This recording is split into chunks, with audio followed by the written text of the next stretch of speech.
며칠 있으면은 성탄절입니다.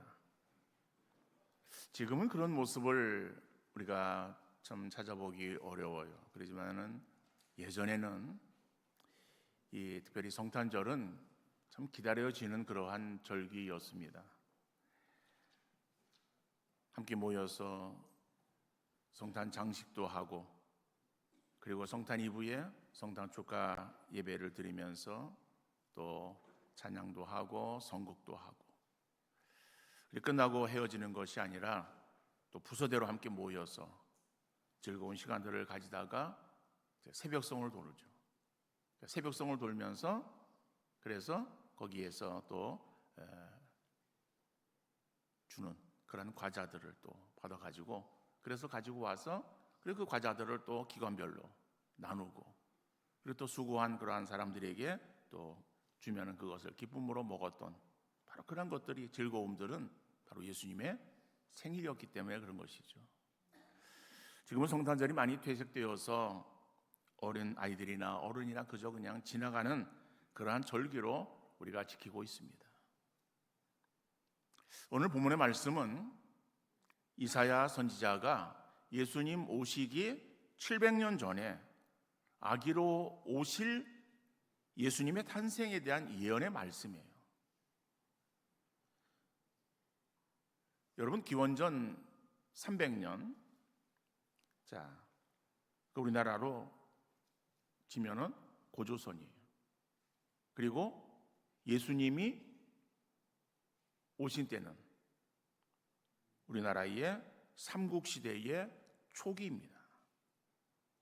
그러니까는 여러분, 2000년 전에 예수님께서 오셨다라고 하는 것에 대해서는 시간적인 그러한 간격을 우리가 느끼기에 쉽지 않아요. 그렇지만은 우리나라의 역사들을 보면은, 그죠? 근데 그 다음에 그 앞에 조선, 고려, 통일삼국, 그 다음에 삼국시대, 그 삼국시대의 초기. 이러니까 굉장히 이게 오래전에, 그죠? 일이라고 하는 것을 우리가 생각할 수 있는 것이죠. 예수님은 그 오래전에, 그리고 역사적인 그러한 사실로 우리에게 나타나고 있는 것이죠. 그래서 어떠간에 이사야가 예언하던 그때는 예수님이 오시기 또 700년 전이에요. 그러니까 700년 전에 예언한 그러한 그 내용들이 예수님에게 있어서 성취되었음을 우리가 보게 되어지는 것이죠. 여러분, 예수님에 대한 그러한 구약의 예언은 한 350여 개의 그러한 여러 가지 예언들이 나와 있습니다. 오늘 본문 6절에서도 몇 가지로 말씀하고 있죠. 본문 6절 말씀 보면은 이는 한 아기가 우리에게 낳고 한 아들을 우리에게 주신 바 되었는데 그의 어깨에는 정사를 메었고 그의 이름은 기묘자라 모사라 전능하신 하나님이라 영존하시는 아버지라 평강의 왕이라 할 것임이라 그랬어요. 자, 그의 어깨에 정사를 메었다라고 말하는 거예요. 그러니까 정사라고 하는 것은 어깨에 맨 열쇠라고 하는 의미예요. 다시 말하면 세상을 다스릴 통치권을 말하는 것이죠. 죄와 죽음의 노예에 놓여 있는 인간에게 해방과 참 자유를 주시기 위한 통치권을 가지고 이 땅에 오신 메시아임을 말씀하고 있는 거예요. 그러면서 그의 이름을 5가지로 말하고 있습니다. 기묘자라, 모사라, 전능하신 하나님이라, 영존하시는 아버지라, 평강의 왕이시라 라고 말씀하고 있습니다. 기묘자는 구별하다, 뛰어나게 만든다라고 하는 뜻에서 유래되어진 말이에요. 그러니까 이적을 통하여 크고 놀라운 것들을 만들어내는 것을 의미하는 말이죠. 인간의 경험과 이성으로 이해할 수 없는 놀라운 일들을 행하시는 분이심을 말씀하고 있습니다. 그러한 놀라운 능력과 방법으로 사람들을 절망에서 구원해 주실 것을 미리 예언한 그러한 내용의 말씀이에요. 모사, 이거는 위대한 모사로 메시아께서 재력과 재능의 신을 말씀하고 있는 거예요. 인간의 이성으로 이해할 수 없는 구속 사역을 감당하실 그러한 능력 있는 그러한 분이심을 표현하고 있는 말이죠. 놀라운 지혜와 자질을 가지고 인생들을 바른 길로 인도하시는 그러한 분이심을 말씀하고 있습니다. 전능하신 하나님, 이것은 앞으로 태어날 그 아기 예수님은 인성과 그 다음에 신성을 공유한 메시아임을 말씀하고 있는 내용이에요. 영존하시는 아버지, 여기서 아버지라고 하는 것은 성부라고 하는 의미는 아닙니다. 이것은 아버지처럼 자애로우신 분이라고 하는 의미예요. 그러니까 앞으로 태어날 아기는 영원한 아버지로 표현한 것으로 장차 이 땅에 오실 그 메시아인 예수 그리스도는 하나님 백성들을 창조하셨고 구속하실 영원한 아버지처럼 자유로움을 가지실 그러한 분이심을 말씀하고 있는 거예요. 마지막으로 평강의 왕이라. 이 평강의 왕이라고 하는 것은 히브리어로 샤르 샬롬이라고 그렇게 말하고 있습니다. 이건 전쟁이 없는 평화의 상태를 나타내는 이름이에요. 평강은 두려움으로부터 자유함과 평안한 상태를 의미하는 말이죠. 5절에 보면은 전쟁터의 군인들의 신발과 피 묻은 옷을 불살라 버린다라고 하는 말씀처럼 메시아는 세상에서의 분쟁을 잠재우고 관계를 회복시켜 주시며 평강의 세상을 만들 것이라는 것을 말씀하는 거예요. 이렇게 예언되어진 예수님, 이 땅에 오실 때 천사가 이렇게 선포합니다. 누가복음 2장 14절에 보면은 지극히 높은 곳에서는 하나님께 영광이요 땅에서는 기뻐하신 사람들 중에 평화로다 하니라. 다시 말하면은 평강의 왕으로 오실 예수님을 이사야가 예언하고 있고 그 예언대로 예언의 성취가 바로 천사가 이르기를 땅에서는 기뻐하심을 입은 사람들 중에 평화로다. 평화의 왕으로 오신 예수 그리스도를 말씀하고 있습니다. 그러면은 평화의 왕으로 오신 예수님은 우리에게 어떠한 평화를 주시는 분이신가? 첫 번째로 하나님과의 관계에서 평화를 누리게 하기 위해서 오셨음을 말씀하고 있습니다. 하나님의 관계에서의 평화를 말한다라고 하는 거예요. 요한일서 4장 10절 말씀 보면은 사랑은 여기 있으니 우리가 하나님을 사랑한 것이 아니요 하나님이 우리를 사랑하사 우리 죄를 속하기 위하여 화목제물로 그 아들을 보내셨습니다 라고 말씀하는 거예요. 여러분, 우리를 사랑하셨어요. 누가 사랑하셨는가? 하나님이 우리를 사랑하셨다는 거예요. 우리가 하나님을 사랑하기 이전에 이미 하나님이 우리를 사랑하신 거예요. 우리는 하나님을 사랑한 것이 아니라 하나님께 대해서 범죄함으로 죄를 범한 그러한 그 심령이 되어서 하나님께로부터 영원한 형벌 가운데 처해야 될 그러한 그 위치에 있었던 우리들이에요. 감히 우리가 하나님의 이름을 부를 수도 없고 하나님을 찾을 수도 없는 그러한 그 죄인 되어진 그러한 상태에 우리가 있었지만은 하나님이 우리를 사랑하사 우리 죄를 속하기 위해서 우리를 용서하고 우리의 죄를 대속하시기 위한 화목제물로 예수 그리스도를 이 땅 위에 보내어 주셨죠. 그 예수 그리스도, 바로 그분은 하나님과 영광과 권능의 동등이셨으나 우리를 위해서 우리 인간의 죄를 대속하시기 위해서 인간의 몸을 입고 이 땅 위에 내려오셨음을 말씀하고 있습니다. 바로 그 우리를 위해서 인간의 몸으로 이 땅에 오신 예수 그리스도, 그분은 완전한 인간으로 오셔야겠기에 아기의 모습으로 이 땅 위에 출생하셨습니다. 그 출생하신 날을 우리가 성탄절이라고 그렇게 부르고 있고 그 날에 우리가 주님을 영광 돌리는 그러한 예배를 드리며 우리가 기뻐하고 감사하고 있는 것이죠. 여러분, 우리가 죄를 범했어요. 우리의 인류의 선조인 아담이 죄를 범함으로 인해서 아담의 후손들은 그 죄 가운데 출생한 죄인이었어요. 모든 그러한 사람들이 다 죄를 범하고, 그래서 죄로 인해서 하나님을 찾을 수 없고 하나님께로 갈 수 없는 그러한 인생들이었는데, 하나님께서는 그 죄인들 중에 하나님의 택하신 그러한 사람들을 구원하시기 위해서 독생자 예수 그리스도 이 땅 위에 보내어 주셨어.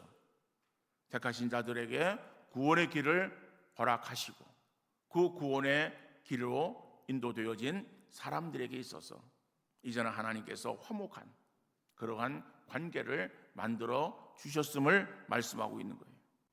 그래서 로마서 4장 25절에 보니까는 예수는 우리가 범죄한 것 때문에 내줌이 되고 또한 우리를 의롭다 하시기 위하여 살아나셨느냐. 여러분, 예수 그리스도께서 십자가에서 죽으심은 예수님이 어떠한 죄를 지어서 그 죄값으로 죽음을 당하신 것이 아니라 우리가 범죄한 것 때문에, 우리가 범죄해서, 내가 범죄해서 내가 지은 죄로 인해서 죽어야 되는데 그 죽음의 자리에 나를 대신하여 하나님께서 예수 그리스도를 거기에 보내시고, 그래서 내 대신 죽게 하시고, 그래서 죽을 수밖에 없었던 나를 다시 살려주셨다라고 하는 거예요. 그래서 하나님의 자녀가 되어지게 하신 것입니다. 그것이 죄로 인해서 하나님과의 불화했던 그러한 우리의 모습을 하나님께서 화목의 관계로 바꾸어 주셨다라고 하는 사실을 말씀하고 있는 것이죠. 우리가 죄를 가지고는 하나님께로 나아갈 수 없고 하나님을 찾을 수도 없는, 다시 말하면 그 죄는 우리의 영안을 어둡게 하였어.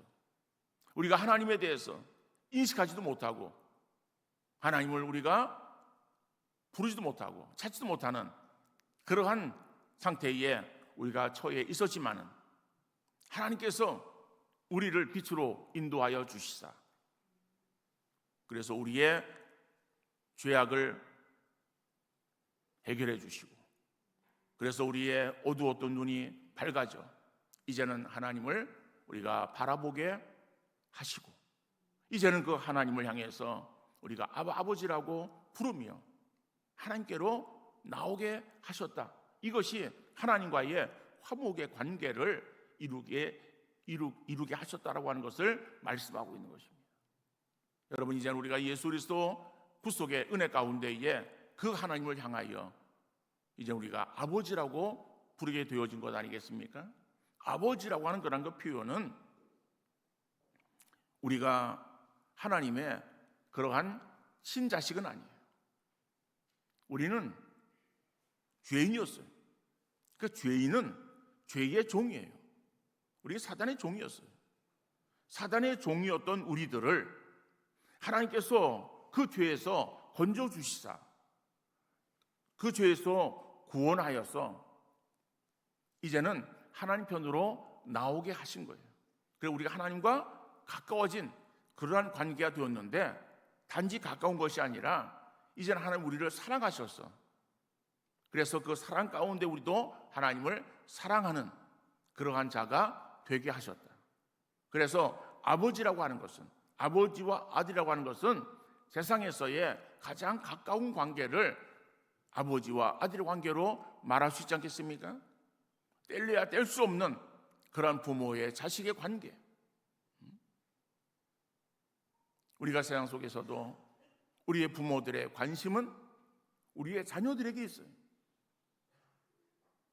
많은 학생들이 있을 때에 그 학생들 가운데서 찾는 것은 자기의 자녀 손을 찾는 거예요. 다른 아이들이 어떻든 그것은 관계없어요. 내 자녀, 내 손이 지금 어디에 있는가? 그것에 대한 관심을 갖는 것이 우리 부모의 마음 아니겠습니까? 인간의 부모의 마음이 그렇다면 우리를 사랑하시는 하나님의 마음이 어떻겠는가? 그보다 더하시다라고 하는 것이죠. 그래서 하나님은 늘 우리를 향하여 눈을 드시고 우리를 찾으시고 우리를 인도하시기를 원하시는 그러한 분이심을 여러분들 더욱 확신하시며 그 하나님을 더욱더 의지하고 믿음으로 나가는 귀한 성도 되어질 수 있기를 간절히 바랍니다. 골로새서 1장 20절 말씀 보니까는 그의 십자가의 피로 화평을 이루사 만물 그 땅에 있는 것들이나 하늘에 있는 것들이 그로 말미암아 자기와 화목하게 되기를 기뻐하십니다. 여러분, 우리가 불화했던 그러한 우리 하나님과 관계 속에서 그 예수 그리스도의 이 땅에 오셔서의 우리를 위한 대속의 그러한 그 죽으심, 십자가에서 대속의 죽으심으로 인해서 우리가 다시 하나님과 화목하게 되어지기를 우리 하나님께서 기뻐하셨다는 거예요. 하나님이 원하셨던 거예요. 왜? 우리를 사랑하셨기 때문에. 우리가 하나님의 사랑받을 만한 아무런 조건을 갖추지 못했었지만은 그러나 하나님의 사랑이 우리에게 임하사 우리는 하나님의 사랑의 대상이 되었고, 그래서 우리를 위해서 예수님이 이 땅에 기꺼이 내어 주셔서 인간의 몸을 입고 이 땅에 오신 예수님, 우리를 위해 십자가에서 피 흘려 죽어 주셨다라고 하는 사실이죠. 그러니까 예수님은 단순하게 그저 어떤 우리의 문제를 해결하시는 해결자가 아니라 하나님과의 평화를 선물로 주시기 위한 화목의 중보자이심을 믿으시기를 바랍니다. 하나님과의 관계 속에서의 화목을 이룰 수 있는 그러한 중보자는 예수 그리스도밖에 없는 거예요. 다른 것으로 우리가 하나님 관계를 이룰 수 없는 것이고 하나님과 화목함을 이룰 수 없다라고 하는 사실을 우리가 깊이 기억하면서 나를 위해서 오신 예수 그리스도, 그 예수 그리스도의 이 땅에 오심은 나와 관계없는 것이 아니라 나를 사랑하시사 나를 위해서 이 땅 위에 보내주신 최고의 선물임을 믿으시기를 바랍니다.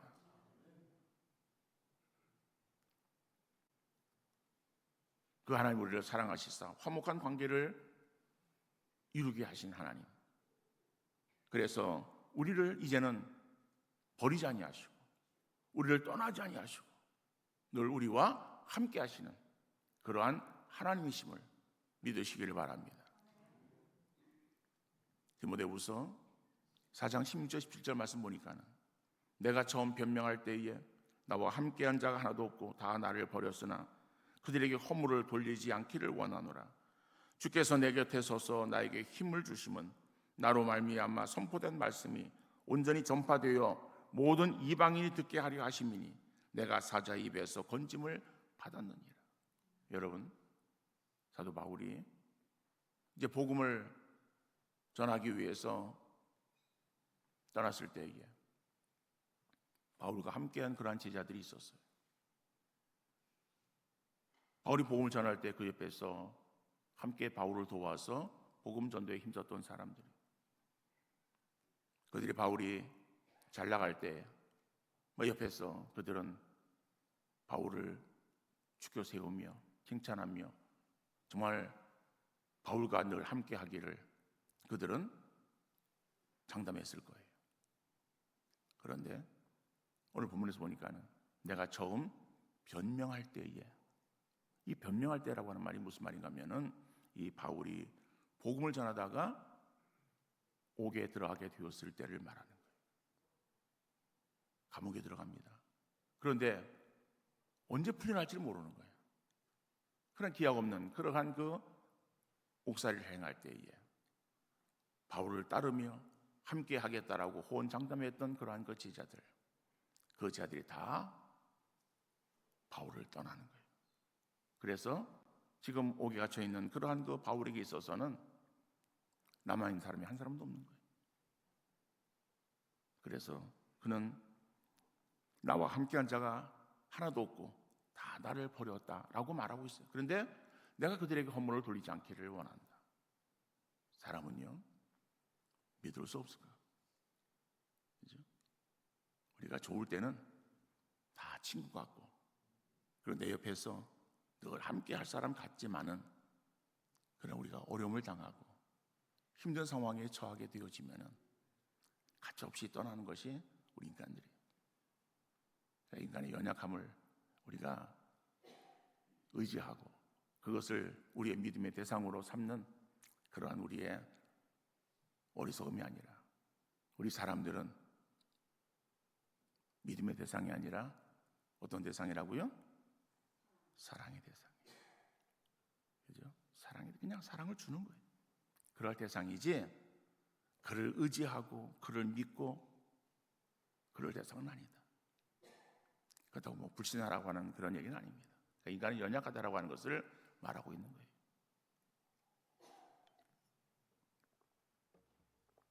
사람은 연약해서 자기 뜻대로, 자기 생각대로 모든 일들이 행할 수 없고 이루어지지 않는다 할지라도, 그러나 우리 어려움 가운데 우리를 떠나지 아니하시고 우리를 지키시는 분이 하나님이시다.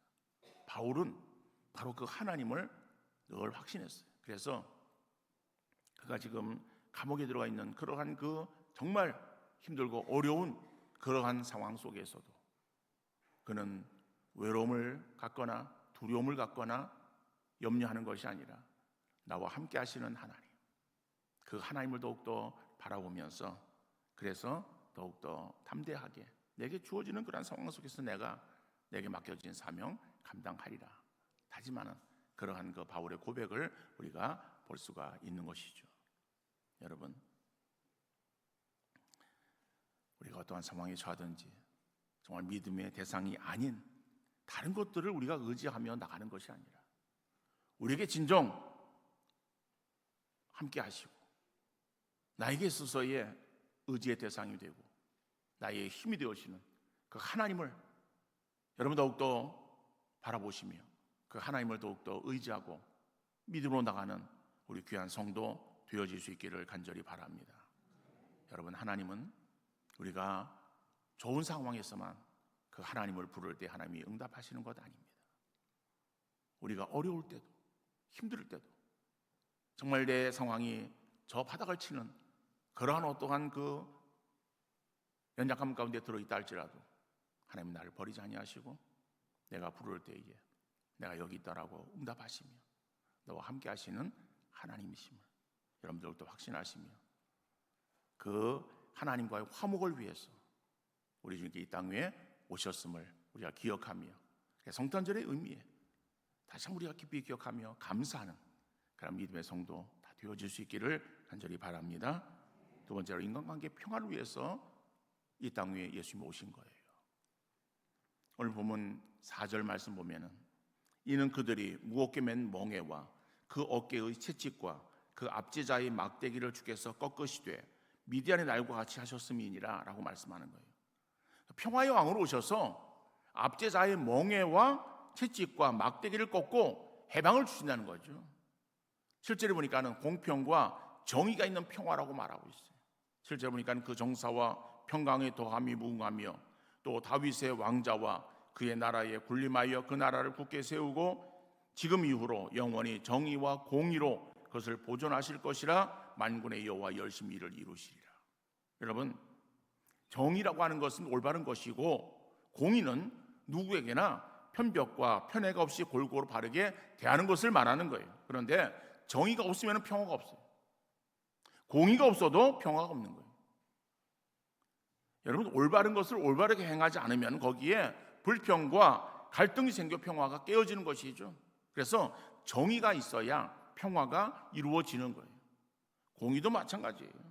올바른 것을 올바르게 한다고 해서 남이 할 때는 그것이 비난하던 그런 행위를 자신이 할 때는 합리화하는 내로남불식의 그러한 그 태도라고 한다면은 금방 대립과 갈등이 다툼이 일어날 수밖에 없을 거예요. 그래서 정말 참된 그러한 그 공의가 이루어지는 그러한 그 가운데에 진정한 평화가 이루어지는 것이다. 그런데 세상은 정의와 공의를 말하지만은 정의와 공의가 강같이 흐르는 그러한 그 세상이 아니에요. 그래서 이 세상에는 진정한 평화가 이루어지지 못하는 거예요. 그러나 이 땅에 오신 예수 그리스도, 바로 그분은 우리에게 진정한 평화를 주시는 분이십니다. 모든 사람을 대할 때 정의와 공의로 구별 없이 대하시고 관계의 벽을 허무시고 인간관계의 평화를 주시는 분이시다.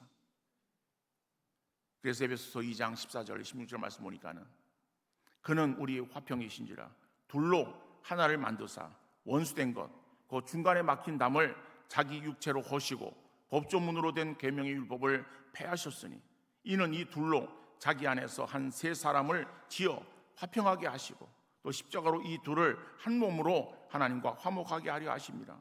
원수된 것을 십자가로 소멸하시고. 여러분, 예수님 당시에는 유대인과 이방인이 서로 적대감을 가지고 있었어요. 유대교회는 유대인들만 모였어요. 이방인은 상종하지 않았어요. 드리지 않았어요. 엄격한 구별이 있어요. 자, 그런데 예수님으로 인해서 세워진 초대교회예요. 그렇죠? 그 초대교회는 모든 것들이 하나였다는 거예요. 다시 말하면 예수 그리스도께서 이 땅 위에서 복음을 전하시고 그리고 십자가에서 구원의 길을 이루시고 그리고 죽으시고 사흘 만에 부활하시고 그리고 부활을 증거하시고 승천하시고 그래서 성령을 약속하신 그 약속대로 제자들이 성령을 받고 나가서 복음을 전합니다. 그래서 믿고 돌아오며 세례를 받은 사람들이 3,000명이라 베드로의 설교로 인해서 그래서 교회가 세워집니다. 그 교회가 예루살렘 교회예요. 예수님을 인해서 세워진 기독교를 말하는 거예요. 그 기독교회는 유대인이나 이방인이나 다 하나였어요. 남자나 여자나 구별이 없어요. 자유자나 종이나 같이 함께 예배를 드렸어요. 그 초대교회의 특징은 예배를 드리면서 항상 식탁 교제를 나누었어요. 근데 식탁 교제는 우리처럼 교회에서 만들어서 먹는 것이 아니었어요. 다 집에서 가지고 왔어요. 그런데 부유한 사람들, 자유한 사람들, 이런 사람들은 자기의 집에서의 먹을 것들을 풍부하게 가져올 수 있어요. 그래서 있는 대로 많이 가져오는 거예요. 그런데 종, 그죠? 노예들도 그래서 예배 드리러 오는 거예요. 그런데 노예가 남의 집 주인 그 음식들을 남의 그 물건을 가져올 수 있겠어요? 자기 것이 아닌데 그냥 빈손으로 오는 거예요. 빈손으로 왔지만은 그러나 와서 예배를 드리고 나서 식탁 교제할 때 행할 때는 자기들 가진 것들을 다 갖다가 앞에다가 놓는 거예요. 그리고 가져갈 때는 자기가 먹을 만큼만 가져가는 거예요. 가지고 온 것하고는 관계없이. 예를 들어 가지고 올 때에 내가 10인분을 가져왔어요. 10인분을 가져왔다고 해가지고 10인분을 내가 혼자 먹는 것이 아니라 나는 1인분을 먹어. 1인분. 그리고 종들은 가져오지를 못해요. 빈손으로 왔어. 그래도 그 앞에서 자기 1인분을 가져가서 또 양껏 먹는 거예요. 이게 초대교회였어요. 그러니까 초대교회는 모든 그런 사람들이 하나가 되었어요. 유대인과 이방인의 차이가 없고 남자나 여자나 자유자나 종이나 다 하나였다는 거예요. 주님이 이 땅 위에 오셔서 십자가에 죽으신 것은 우리 가운데 서로 벽이 허물어지고 하나가 되어지기를 원하셨던 것입니다.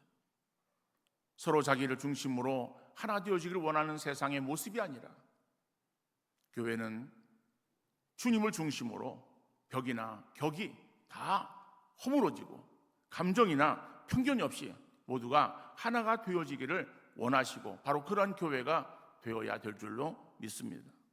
그렇다는데 우리 가운데 다른 사람을 향하여 아직까지 앙금이 남아있거나 감정이 해소되지 않았다면 이번 성탄절의 의미를 다시 한번 되새기면서 하나가 되어지는 그러한 우리 교회가 될 수 있기를 바랍니다. 나의 모습이나 우리의 모습을 바라보지 못하면서 우리의 사회나 국민 간에 하나 되지 못함을 안타깝게 여기며 비난해서는 안 돼요.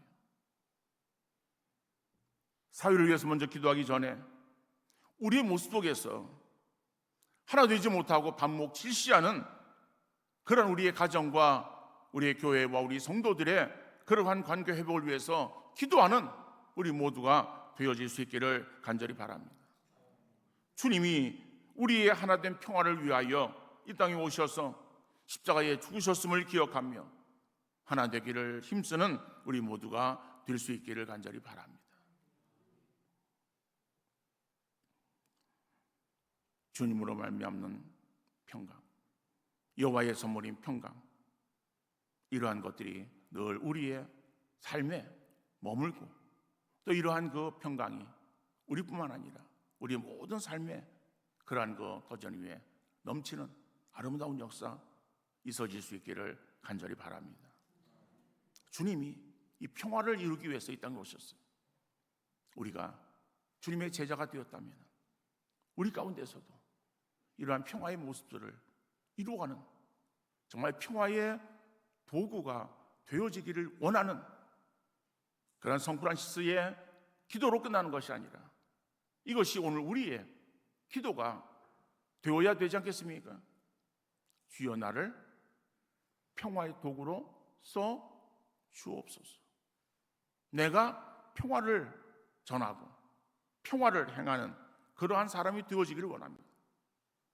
불화했던 관계 속에 우리로 인해서 평화가 이루어지고 어떠한 문제가 해결되어지고 하나가 되어지는 아름다운 그러한 그 모습들이 우리 가운데 이루어진 역사가 있어야 될 줄 믿습니다. 우리의 개인의 삶에, 우리의 가정에, 우리의 교회에, 이 나라 이민족 위에 이러한 평강의 복이, 이러한 평화가 이 땅 오신 예수 그리스도의 성탄절을 맞이해서 충만하게 임하는 은혜가 있어질 수 있기를 주님 이름으로 축원합니다.